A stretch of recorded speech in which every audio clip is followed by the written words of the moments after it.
नमस्कार, आप देख रहे हैं कशिश न्यूज और आपके साथ मैं हूं दीपक शर्मा। लोकसभा चुनाव में झटका झेलने के बाद बीजेपी बूथ स्तर तक संगठन रिन्यू करने में जुटी है। देश भर में पार्टी का मेगा अभियान चल रहा है और बिहार में अगले साल विधानसभा चुनाव है, तो इस सदस्यता अभियान की अहमियत और बढ़ जाती है। केंद्रीय मंत्री, राज्य के मंत्री, सांसद, विधायक, विधान पार्षद सबको टास्क दिया गया है। राज्य में 1.5 करोड़ नए सदस्य बनाने का लक्ष्य है। तमाम कोशिशों के बावजूद बिहार विधानसभा में बीजेपी कभी सबसे बड़ी पार्टी नहीं बन पाई है। इस सदस्यता अभियान से बीजेपी ये उपलब्धि हासिल कर पाएगी क्या? सवाल तो पूछेंगे और इस सवाल का जवाब देने के लिए हमारे साथ कुछ मेहमान जुड़े हुए हैं, उनसे आपका परिचय करा दें। हमारे साथ बीजेपी की ओर से पार्टी का पक्ष रखने के लिए मनीष पांडे जी हैं, आरजेडी की ओर से पार्टी का पक्ष रखने के लिए आरजू खान जी हैं और कांग्रेस की ओर से पार्टी का पक्ष रखने के लिए गोपाल कृष्ण जी हैं। तो सबसे पहले मनीष जी, आपसे सवाल यही कि इस सदस्यता अभियान में 1.5 करोड़ नए सदस्य बिहार में जोड़ने का लक्ष्य है। अगर ये 1.5 करोड़ नए सदस्य हों तो लोकसभा चुनाव के आंकड़ों को अगर आधार मानकर देखें तो बीजेपी के पास इतने वोट हो जाएंगे कि वो विधानसभा में सबसे बड़ी पार्टी बनने की क्षमता हासिल कर लेगी। क्या लगता है वो हासिल किया जा सकेगा? देखिए, ऐसा है दीपक जी कि पिछली बार भी 19 में जब सदस्यता हुई थी तो 80 लाख हमारे सदस्य बने थे। भारतीय जनता पार्टी आज से नहीं, अपने स्थापना काल से ही जो संगठनात्मक जो प्रक्रिया है, जिस प्रकार से संगठन की संरचना है और जो संविधान है भारतीय जनता पार्टी का, उसको फॉलो करते आ रही है। चाहे वह सदस्यता अभियान हो, चाहे आय व्यय का ब्यौरा देना हो, या और भी जिस प्रकार से नीचे से लेकर ऊपर तक संगठन की संरचना है, जिला अध्यक्षों का चुनाव है, मंडल अध्यक्षों का चुनाव है, प्रदेश अध्यक्ष का चुनाव है, इन सारी प्रक्रियाओं से करती आ रही है। और हमें खुशी है कि आज भी हम लोगों, जो हमारे दीनदयाल उपाध्याय जी का जो अंत्योदय का सिद्धांत था, अंतिम पायदान, आप देखेंगे दीपक जी, ये अंतिम पायदान पर खड़े लोगों, ये शब्दावली जो है ना, यह पहले दूसरे दल के लोग नहीं बोलते थे। आज मैं देखता हूं कि कई दल के नेता ये अंतिम पायदान पर खड़े लोगों का, तो ये सब चीजें जो है कहीं ना कहीं भारतीय जनता पार्टी ने समाज को दिया है और राजनीतिक दलों को भी दिया है। कई लोगों को मोर्चा का गठन, फिर उसको प्रकोष्ठ का गठन, इस प्रकार से हर वर्ग के अंदर संगठन को ले जाना, यह भारतीय जनता पार्टी की सोच रही है और भारतीय जनता पार्टी इसमें कामयाब हुई है। यही कारण है हम लोग भी भारतीय जनता पार्टी में 30 वर्षों से काम कर रहे हैं दीपक जी। हम लोग भी देखते कि पहले कई ऐसे वर्गों में, कई ऐसे मोहल्ले में भारतीय जनता पार्टी का झंडा नहीं टंग पाते थे, लेकिन आज पिछले 10 वर्षों से हम लोग देख रहे हैं कि हर वर्ग में, हर समुदाय में, हर मोहल्ले में भारतीय जनता पार्टी के कार्यकर्ता हैं और भारतीय जनता का पार्टी का झंडा भी हर जगह लगता है। उसका कारण यही है कि सदस्यता के माध्यम से हम हर वर्ग में, हर समाज के पास पहुंच पाए हैं और हम अपनी पार्टी की विचारधारा उनको समझा पाए। तो आपने जो सवाल मुख्य रूप से किया ना, कि निश्चित रूप से जब 1 लाख हमारी 90 लाख हमारी सदस्यता पिछली बार थी और इस बार हमने उसको 80 लाख और इस बार हमने उसको दुगना करने का अगर लक्ष्य लिया है, तो मुझे लगता है कि निश्चित रूप से इस लक्ष्य को हम कायम करेंगे और उन सारे लोगों के बीच जो कहीं ना कहीं सदस्यता के मामले में हम उन तक नहीं पहुंच पाए, हम और हमारे कार्यकर्ता, पूरा संगठन वहां जरूर पहुंचेगा। निश्चित रूप से यह हमारा प्रयास है। चलिए, हम इस पर आपके विरोधी खेमे की प्रतिक्रिया भी ले लेते हैं। सदस्यता अभियान इसलिए मायने रखता है और इसलिए इतना महत्वपूर्ण हो जाता है क्योंकि इसमें व्यक्ति विशेष अपनी सहमति खुद से व्यक्त करता है कि हाँ, इस संगठन के नीतियों से, इस संगठन के विचारधारा से हमारी विचारधारा मेल खाती है और वो स्वतः संगठन का एक अंग बनने के लिए राजी होता है। इसलिए हम ये मानकर चल रहे हैं कि अगर कोई व्यक्ति सदस्य बनता है किसी संगठन का तो वो चुनाव के समय उसे वोट अनिवार्य रूप से देगा, ये मानकर हम चल रहे हैं। तो ऐसे में आरजू जी, सवाल आपसे कि अगर ये आंकड़े धरातल पर उतारने में कामयाब रहती है पार्टी संगठन को वो विस्तार दे पाती है, तो फिर आरजेडी का जो सपना है सत्ता में आने का, वो तो सपना ही रह जाएगा। देखिए, ये हर पार्टी का ये होता है, सदस्यता अभियान जो है हर पार्टी अपने स्तर से चलाती है और ये कोई बुरी चीज़ नहीं है। मैं इस पे कोई कटाक्ष नहीं करना चाहूँगा क्योंकि बिना सदस्यता अभियान के कोई भी पार्टी नहीं चलती है। लेकिन जो मनीष जी ने जो दूसरी बातें कही कि ये अंतिम पायदान तक सिर्फ ये इनका स्लोगन था, तो मैं इनको याद दिला दूं कि जब से देश आज़ाद हुआ है और जब से संविधान लागू हुआ है देश में, तब से ये अंतिम पायदान पर वाली बातें चलती है, ये निराधार बातें हैं। और दूसरी बात देखिए, बार जनता ने, प्रदेश की जनता ने हमें जनादेश दिया है और पिछले बार भी हम महज 12,000 वोटों के अंतर से हम सरकार नहीं बना पाए हैं। तो हमको जब प्रदेश की जनता अपने सर आंखों पे बिठा रही है, हमको इतना इज्जत दे रही है, तो जनता जनार्दन है, जनता मालिक है, तो हम उनको कैसे तिरस्कार कर सकते हैं। और ये जनादेश हमें लगातार उम्मीद है कि 2025 में भी मिलेगा। हमारा विजन, हमारी बातें हम जनता के पास डिलीवर्ड कर पाते हैं, सबसे बड़ी चीज़ ये होती है। और प्रदेश की जनता ने 2-2 बार जनादेश देकर ये हमें साबित किया है कि वो हमारी जो बातें हम जो डिलीवर्ड करते हैं उस लाइन को लेके चलती है। इसलिए राष्ट्रीय जनता दल को 2 बार जनता ने जनादेश दिया। चलिए, ये दिलचस्प बिहार विधानसभा की स्थिति है कि बिहार की सबसे बड़ी पार्टी जो विधानसभा में संख्या बल के आधार पर है वो विपक्ष में है और उससे कम संख्या बल वाली पार्टियां गठबंधन बना के सत्ता में हैं। गोपाल जी, सवाल आपसे भी वही। राहुल गांधी 2 विशेष प्रयास कर चुके हैं, भारत जोड़ो यात्रा, भारत जोड़ो न्याय यात्रा, बिहार पर फोकस भी रहा है। यहाँ गठबंधन के साथ लोकसभा चुनाव में जो कामयाबी मिली है वो आशातीत रही है। बड़ी जीत पिछले बार की तुलना में इस बार रही है, लेकिन अब आगे विधानसभा का चुनाव है और वहां भी खुद को साबित करना चुनौती होगी। बिल्कुल, हर चुनाव चुनौती होता है, इसलिए चुनौती होता है कि वो जनता चुनती है। हमारे राहुल गांधी जी एक दूरदर्शी नेता हैं और एक जननायक हैं। वो ये दावा पार्लियामेंट में बैठ के नहीं करते हैं कि हम 400 ले आएंगे और 412 ले आएंगे। ये दावा कोई नेता नहीं कर सकता है, और अगर ऐसा कर रहे होंगे तो हो सकता है कोई फिक्सिंग होगी। सीधी सी बात है। हमारे नेता कहते हैं श्री राहुल गांधी जी कि जनता हमें आशीर्वाद देगी और हम चुनेंगे। हमने युवाओं के लिए ये जो चला रहे हैं जनसंख्या अभियान, हम उसको बोल रहे हैं 1.5 करोड़, तो फर्जी आंकड़ा पेश करना तो इनका आंकड़ा है। हो सकता है कुछ दिन बाद कहते हैं कि 1.5 करोड़ नहीं, 1.25 करोड़ हो गया भाई मेरा। अरे आप युवा के पास क्या लेके जाइएगा कि हम अग्निवीर ला दिए हैं, कि हम 2 करोड़ रोजगार दे दिए? बुजुर्ग के पास क्या लेके जाइएगा कि आपका पेंशन खत्म कर दिए, रेलवे में जो सीनियर सिटीजन को मिलता था वो खत्म कर दिए और तमाम तरह की सुविधा खत्म कर दिए, और मिडिल वर्ग के लोगों के पास क्या कहने जाइए कि हम सस्ती ला दिए हैं। तो ये सब अब एक अभियान है जो पार्टी में चलता रहता है, लेकिन उसका कोई वजूद नहीं है। क्या बरसा जब कृषि सुखानी, अब इनके पास 10 साल में अब एंसरेबल मोड में हैं। जब आप 2014 में चुनाव से पहले भाषण देते थे कि अच्छे दिन आने वाले हैं, आज प्रधानमंत्री नहीं बोलते हैं क्योंकि वो एक जुमला था। जब ये प्रधानमंत्री बोलते थे कि 100 दिन में काला धन आएगा भाइयों एवं बहनों, नहीं हुआ।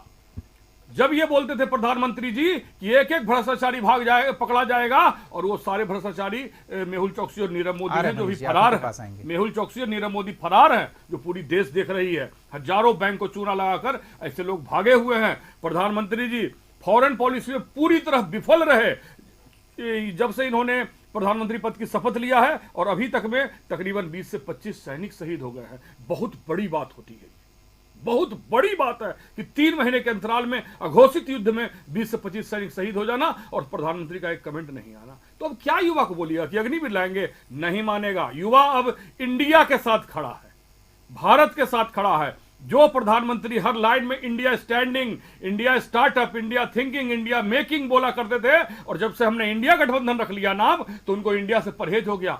क्यों इस तरह की विडंबना करते हैं भाई? क्यों इस तरह का व्यवहार इस देश के साथ कर रहे हैं? वो बिहार को क्या दिया आपने? एक फैक्ट्री अगर 10 साल में खुला हो, आप ही के पास एक फैक्ट्री अगर 10 साल में खुला हो दीपक जी, तो आप हमको बताइए कि अगर एक फैक्ट्री बिहार में 10 आदमी के लिए प्रधानमंत्री जी ने झूठा भरोसा दिलाया भोले भाले लोगों को मोतिहारी में कि मैं आऊंगा तो अगली बार चीनी मिल का चाय पीऊंगा, और आज क्या मिला हमारे बिहार राज्य को? दया कीजिए प्रधानमंत्री जी, 40 सीट दिया बिहार के लोगों ने, पूरा उछल दिया, 40 सीट दिया, इतना बड़ा जनसंख्या दिया, आपको सीट दिया। 2022 में दोनों डबल इंजन आपने बोला और एक फैक्ट्री नहीं खुला। तो इनका जनसंख्या, ये जो जनसंख्या गिनती जो कर रहे हैं, ये विफल हो गया है। अब ये जो 80 करोड़ अगर था भी ना, तो अब 10 करोड़ पे आ जाएगा। 80 लाख बोल रहे हैं और 80 लाख जो था वो 10 लाख पर, वो 10 लाख पर आ जाएगा। अच्छी बात है, हम इस पर प्रतिक्रिया जरूर लेंगे, लेकिन फिलहाल समय हो चला है एक छोटे से ब्रेक का। सत्ताधारी दल के तौर पर बीजेपी की ये बड़ी चुनौती है कि उसे डिलीवर करके देना है, और जनता सवाल सत्ता से पूछती है, सरकार से पूछती है। तो ऐसे में जब सवाल पूछे जाएंगे तो किस तरह से उसका जवाब दिया जाए ताकि सामने वाला कन्विंस हो सत्ताधारी दल से खुद को जोड़ने के लिए, खुद से जुड़ने के लिए। जवाब हम जरूर लेंगे एक छोटे से ब्रेक के बाद। बने रहिए हमारे साथ। ब्रेक के बाद स्वागत है आपका। सीधे मेहमानों का रुख करते हैं और मनीष जी से जानते हैं वो सवाल जो विरोधी खेमा उठा रहा है कि आखिर किस आधार पर ये उम्मीद कर रहे हैं कि 1.5 करोड़ नए सदस्यों को पार्टी से जोड़ पाएंगे, क्योंकि जितने वादे किए गए थे उन वादों को पूरा नहीं किया जा रहा है। ये गोपाल जी का आरोप है और दूसरे आरजू खान ये कह रहे हैं कि थोड़े से चूक गए थे, इस बार जनता हमें सत्ता पर बैठने की कुंजी सौंपेगी। क्या कहेंगे मनीष जी? आरजू भाई ने कहा, मैं 2015 का चुनाव का परिणाम आपको बताऊं कि सबसे ज्यादा वोट अगर मिले थे तो भारतीय जनता पार्टी को मिले थे वोट, लेकिन सीट नहीं मिले। भाई सदस्यता अभियान में हम लोगों तक पहुंचते हैं। सदस्यता अभियान में लोगों को सदस्य बनाना एक अलग विषय है। चुनाव में चुनावी रणनीति से वोट पाना और उस समीकरण के हिसाब से जब कहीं डायरेक्ट फाइटिंग होती है, जब कहीं त्रिकोणीय मुकाबला होता है, कभी कभी कोई कम आए व्यक्ति को भी वो जीत का सेहरा मिल जाता है, ये अलग विषय है। इसलिए उसे जोड़ना नहीं है। हमारा विषय है कि भारतीय जनता पार्टी या सदस्यता के मामले के माध्यम से अपने संगठन को उस समाज तक, गांव तक, मोहल्ले तक, गली गली तक पहुंचाने का प्रयास कर रही है। प्रयास किस मकसद से कर रही है? यही मकसद है ना कि बताइए? सत्ता में नहीं, ठीक बात है, अपनी विचारधारा को, पार्टी के विचारधारा को पहुंचाना। लेकिन गोपाल कृष्ण जी को मैं सुन रहा था अभी, ये जिस प्रकार से पार्टी का प्रचार कर रहे थे, अभी 3 महीना पहले ये प्रचार करते करते थक गए, लेकिन बिहार में रिजल्ट क्या आया? ये जितनी बातें अभी कह रहे थे भाजपा के खिलाफ, यही बातें इस चुनाव में भी जनता को कह रहे थे, लेकिन समझा नहीं पाए जनता को। देखिए, जनता सब समझती है, जनता बहुत समझदार है, जनता अपना फायदा और अपना नुकसान और कौन हितैषी है उसको अच्छी तरीके से समझती है। और आज यही कारण है। आप कह रहे थे कि फर्जी मेंबरशिप, देखिए आप जैसा करते हैं वैसा ही आपके दिमाग, आप जैसा करते हैं वैसा ही आपके दिमाग में चलता भी है। हम 50 तो यहाँ तो 8800002024 मिस कॉल मार के हर व्यक्ति सदस्य बन रहा है। यहाँ फर्जी का कोई मतलब ही नहीं बनता है। ऑनलाइन सदस्यता की यहाँ पर बात है। तो जब भाई जो जनता मार रही है, और अब अलग अलग मोबाइल नंबर से जा रहा है, यहाँ फर्जी का कोई विषय नहीं बनता है। लेकिन चूंकि आप लोगों ने हमेशा ये सारी चीजें 2 करोड़ फर्जी किया है, इसीलिए आपके दिमाग में फर्जीपन वो आया है। देखिए, आज अगर रोजगार का मुद्दा रहता तो मैं आपके रोजगार के सवाल पर बात कर लेता, लेकिन उसका गोपाल जी सारांश यही है कि अभी 3 महीना पहले आप लोकसभा के चुनाव में ये सारा मुद्दा जनता के बीच में रखे, उसके बाद भी जनता ने आपके साथ क्या व्यवहार किया वो आपने छुपा हुआ मनीष जी, आगे बीजेपी के साथ क्या होने वाला है हम उस पर बात कर रहे हैं। अयोध्या में क्या हुआ, यूपी में क्या हुआ, बताइए ना। एक सेकंड गोपाल जी एक सेकंड, हम बिहार पर फोकस कर लेते हैं और मनीष जी से ये जान लेते हैं कि मनीष जी, गोपाल जी ने ये सवाल उठाया कि अग्निवीर से युवा नाराज हैं, उन्हें कैसे अपने साथ जोड़ेंगे? बुजुर्ग नाराज हैं, उन्हें समुचित लाभ नहीं मिल रहा है, उन्हें कैसे जोड़ेंगे? मध्यम वर्ग महंगाई से नाराज है, उन्हें कैसे जोड़ेंगे? महिलाओं को कैसे जोड़ेंगे? तो अलग अलग समूह के साथ कैसे जुड़ेगी पार्टी, क्या रणनीति है? देखिए, सबसे पहले तो इसका संक्षेप में एक ही जवाब है कि अभी 3 महीना पहले जिनको जोड़ने की बात आप कह रहे हैं, उन लोगों ने अपना मत देकर अपना निर्णय दे दिया कि वो भाजपा से कितना प्यार करते हैं। कहाँ कितना प्यार करते आप नीचे आ गए? अरे भाई, जितना भी आए, प्यार कम हुआ ना। हिंदी मनीष जी, क्या हुआ? गोपाल जी बारी बारी से ना, जितना प्यार करते हैं दीपक जी, जितना प्यार मनीष जी, प्यार कम हो रहा है। भाई इतना ही करते हैं या इतना किए थे? आप बढ़ाने की बात कर रहे हैं। कर रहे हैं, यूपी में क्या हुआ? अगर इतना ही कर रहे हैं तो यूपी में क्या तो हुआ? दूसरों से ज्यादा कर रहे हैं। बिहार में ही क्या हुआ उस पर हम फोकस करें। बिहार में भी सीटें कम हुई है। वही बात क्या हुआ भाई, मैं वही सुन लेते हैं, एक बार मनीष जी को सुन लेते हैं ना। मैं वही बात कह रहा हूँ कि इतना ही कर रहे हैं तो भाई पैनल में बैठे लोगों से तो ज्यादा कर रहे हैं ना। हमें इस बात की खुशी है। हाँ ठीक है, जहाँ कहीं है, जहाँ कहीं जो चीज हम नहीं समझा पाए, जिस चीजों को पर हम नहीं पहुंच पाए, इसीलिए तो सदस्यता होता है। इसलिए तो अपने वही समझाना जरूरी होगा। और विपक्षी खेमा ये तय कर रहा है। कहा आपने जो अग्निवीर का नाम लिया, देखिए अग्निवीर एक बहुत महत्वाकांक्षी योजना है और ठीक है, सवाल उस पर खड़े होते हैं, लेकिन कब होंगे? मैंने कई लोगों को इस विषय पे सुना है। अग्निवीर जब 4 साल अपना पूरा कर लेगा ना, उसके बाद उन अग्निवीरों का जो प्लेसमेंट होगा तो इन सारे लोगों को उस बात का नहीं है। नई योजना है ना, उस पे चलिए गोपाल जी, उत्तर का कोई जवाब नहीं होता, तर्कपूर्ण बात कीजिए, उसका जवाब हम देंगे। ठीक है मनीष जी, ठीक है, अब इनसे हम जवाब ले लेते हैं। पेंशन दीजिए। नहीं ठीक है मनीष जी, गोपाल जी एक सेकंड, पेंशन भी है, पहले योजना बढ़िया से समझिए, उसमें पेंशन भी है। ठीक है, हम बात करेंगे ना। लोगों को पेंशन भी है। हम अग्निवीर पे आज चर्चा नहीं कर रहे हैं ना। ठीक है गोपाल जी, आपसे सवाल ये है कि आप आपकी भी तो वही कोशिशें हैं ना, सत्ता में कैसे पहुंचे। बिहार में सत्ता में पहुंचने की कोशिश है, सहयोगियों के साथ मिलजुल कर पहुंचने की कोशिश है, तो वहां कैसे पहुंचा जाए। बिल्कुल सही बात आप कह रहे हैं। हमारी राजनीतिक पार्टी है और हम देश को सेवा देना चाहते हैं और सेवा देंगे, देश की जनता को सेवा करके देश की सेवा करेंगे। अगर हमने 30 लाख रोजगार का वादा किया तो पूरे भारत में ये लागू होगा। अगर हमने नए नए विश्वविद्यालय में जो फीस इन्होंने बेहिसाब बढ़ा दिया उसको वापस फिर से हम कम करेंगे तो ये देश की सेवा होगी। अगर हम रेलवे और बैंक ऐसे चीजों को सस्ती करेंगे तो ये देश की सेवा होगी। तो हमारा जो मिरर इमेज जो हमने बनाया है, मनीष जी ठीक है, मनीष जी वो इस आधार पर बनाया है कि जनता की सेवा करना हमारा धर्म है और अगर सेवा करने के लिए जनता हमें चुनती है, हम तो मैदान में जा रहे हैं इलेक्शन के भरोसे। चलिए अच्छी बात है, इलेक्शन के जनता भरोसे। चुनेगी हमारे शासित राज्यों में क्यों नहीं कर रहे, वहां करके दिखाइए ना। मनीष जी अलग चुनौतियां हैं, लेकिन चूंकि हम चर्चा को दूसरी दिशा में ले जाना नहीं चाहते ना, इसलिए किसान के ठीक है गोपाल जी, हम चर्चा को दूसरी दिशा में भटकाना नहीं चाहते, नहीं तो कांग्रेस शासित राज्यों की क्या स्थिति है वो खबरें नियमित आ रही है। आरजू जी आपसे यह सवाल है कि तेजस्वी यादव भी इसी कोशिश में बिहार के दौरे पर निकल रहे हैं, तो क्या लगता है कि बीजेपी से जिन लोगों का मोह भंग लोकसभा चुनाव में हुआ था और बीजेपी की कोशिश है कि उन्हें मनाकर समझाकर आगे की कुछ योजना बताकर अपने साथ बरकरार रखा जाए, वो नाराज लोग तेजस्वी के साथ जुड़ पाएंगे और किस आधार पर? सबसे बड़ी चीज़ है कि आप कितने सरल तरीके से अपनी बातों को रखते हैं। देखिए ये सारी पार्टियां करती हैं, करना भी चाहिए, उनको पब्लिक के बीच में ले जानी चाहिए, सामाजिक लोगों से बातें करनी चाहिए, उनकी दुख तकलीफ मुसीबत को समझना चाहिए। लेकिन आप डिलीवर्ड क्या करेंगे? अगर जनता पूछेगी आपसे रुष्ट है, क्यों रुष्ट है भाई? आप लेटरल एंट्री पे ऐसा क्यों किए? जातीय जनगणना ठीक है, आप हमारे सहमति में बोल दिए, महागठबंधन की सरकार में जातीय जनगणना हो गया, आप 9वीं सूची में क्यों नहीं डाल रहे हैं जो 65% जो आरक्षण है? आपको ये बताना होगा और आपको ये बताना होगा कि जो उत्तर प्रदेश में पब्लिक के बीच जी जो आपने उत्तर प्रदेश में 69,000 की जो भर्ती की उसमें आरक्षण क्यों खत्म किया, जबकि वहां भी भारतीय जनता पार्टी की सरकार है।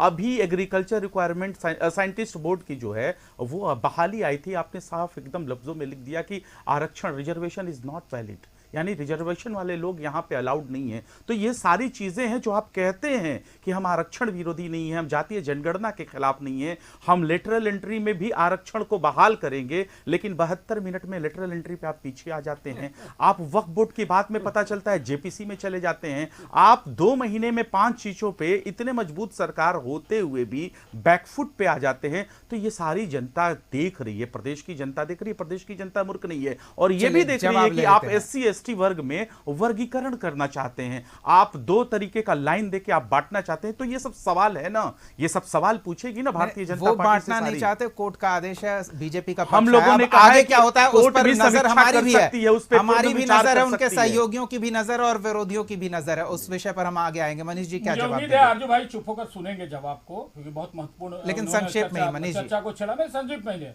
भाई। मनमोहन सिंह वित्त सचिव रहे, कहां वित्तीय विभाग में रहे, लेटरल एंट्री का ही वह फल था, उसी के माध्यम से आया, कोई नया चीज नहीं था। भाजपा ने तो इसको रोका है, ये कांग्रेस आजादी के बाद से, कांग्रेस के जमाने से चली आ रही है। कांग्रेस वर्गीकरण की बात है, कोर्ट का नियम आदेश था, सुझाव था, लेकिन आप उस पे राजनीति कर रहे हैं।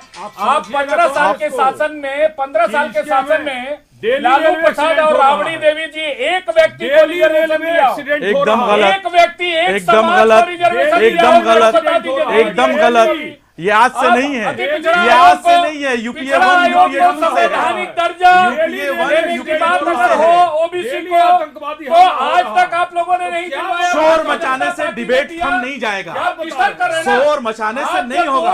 आप चिराग पासवान एनडीए के सहयोगी, आप उनको क्यों नहीं मना लेते हैं? मैं भी चुप हूँ, लेकिन अगर कुतर करिएगा तो मुझे बोलना पड़ेगा, मुझे बोलना पड़ेगा, मनीष जी मुझे बोलना पड़ेगा। आप चिराग पासवान को क्यों नहीं समझाते हैं? आप चिराग पासवान को क्यों नहीं समझाते? नहीं देखिए, शोर मचाने से कुछ नहीं होगा ना, आवाज उतरी ही जनता के पास है। टीडीपी के सहयोगी को क्यों नहीं समझाते हैं? आप बताइए ना, आप बताइए, आरजू जी, बताइए, आरजू जी, चिराग पासवान आपके खिलाफ, आरजू जी बताइए ना, गोपाल जी ठीक है, हो गया। बताइए मनीष जी, मनीष जी, मनीष जी, बताइए मनीष जी, नौकरियां आज निकल रही हैं, ठीक कि है, नहीं निकल रही हो हैं? गया। लेकिन आज नहीं, नहीं, जब लोग मनीष जी, धंधा करना चाहते हैं, मनीष जी, गरीब नहीं। के बारे में नौकरी मिली। चलिए, वक्त खत्म हो गया और हम बताएं कि ये मंच नहीं है, सामने भीड़ नहीं है कि हम ज्यादा जोर से अपनी आवाज पहुंचाएं तो अधिक लोग सुन पाएंगे। पूरा देश चलिए, ठीक है।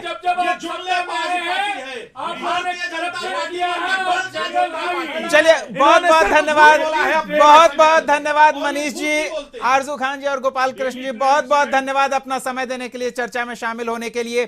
तो इस चर्चा के दौरान आखिर में जो स्थिति बन गई उससे आप यह अनुमान लगा सकते हैं कि एक एक वोट आने वाले विधानसभा चुनाव में हर दल के लिए कितना महत्वपूर्ण है और उसके लिए जी जान लगाने में जुटे हुए हैं। सभी दल अपने अपने कार्यक्रम कर रहे हैं। बीजेपी सदस्यता अभियान चला रही है, आरजेडी राज्य के दौरे पर तेजस्वी यादव निकले हैं और कांग्रेस भी अपनी कोशिशें कर रही है। देखना दिलचस्प होगा कि अभी जो 1 साल का समय बाकी है उसमें अलग अलग दल कितनी संख्या में लोगों को अपने साथ, अपने पीछे खड़ा कर पाते हैं ताकि सत्ता में उनकी भागीदारी सुनिश्चित हो सके। अगले एपिसोड में एक और सवाल के साथ हम फिर मौजूद रहेंगे। तब तक के लिए देखते रहिए कशिश न्यूज।